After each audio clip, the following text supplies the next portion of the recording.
Technical civil shorts में आप सभी का स्वागत है। आज के शॉर्ट वीडियो में हम स्टैटिक और डायनामिक एनालिसिस को सिंपल और साधारण शब्दों में समझेंगे, इसलिए आप सभी से गुजारिश है कि हमारे साथ इस वीडियो में आखिर तक बने रहिएगा।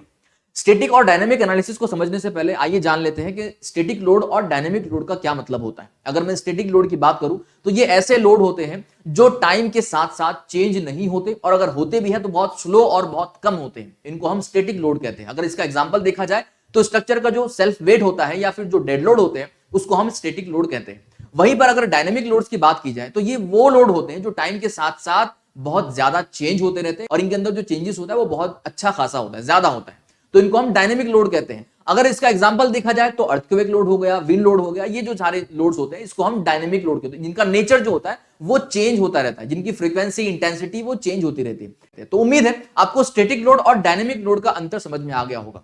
अब जब भी हम हमारे स्ट्रक्चर की एनालिसिस करते हैं और उसके ऊपर अगर हम स्टैटिक लोड को अप्लाई करके उसका एनालिसिस कर रहे हैं, अगर हम स्टैटिक लोड को अप्लाई करके एनालिसिस कर रहे हैं स्ट्रक्चर को, तो उसको हम स्टैटिक एनालिसिस कहेंगे, सिंपल।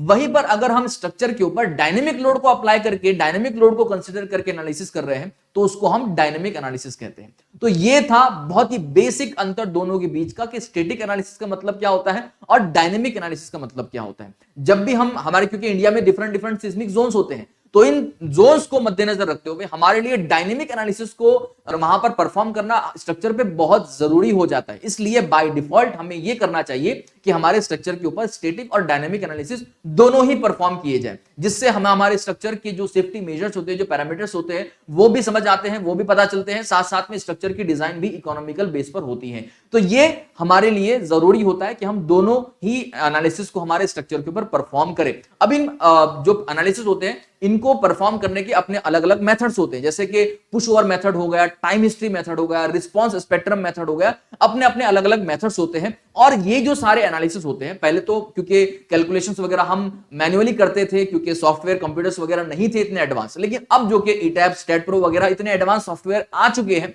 कि इसके ऊपर हम बहुत ही कम समय के अंदर ये सारे एनालिसिस को परफॉर्म कर सकते हैं हमारे मॉडल के ऊपर। ठीक है, तो ये होता है स्ट्रक्चरल एनालिसिस के अंदर स्टैटिक एनालिसिस और डायनामिक एनालिसिस। आने वाली वीडियोस के अंदर हम जो इसके मेथड होते हैं अलग अलग, पुश ओवर हो गया, टाइम हिस्ट्री हो गया या फिर रिस्पांस पैटर्न वगैरह, ये सारे मेथड भी सिंपल और सरल शब्दों में धीरे धीरे करके एक एक वीडियो में समझते जाएंगे। तो अगर आप हमारे इस चैनल पर नए हो, हमारे इस चैनल को सब्सक्राइब करके बेल आइकन को प्रेस कर दीजिएगा। और आज का ये वीडियो अगर आपको पसंद आया हो, समझ आया हो, तो इसको लाइक और शेयर जरूर कर दीजिएगा। अगले वीडियो में मिलते हैं। अपना और अपनों का ध्यान रखिएगा। धन्यवाद।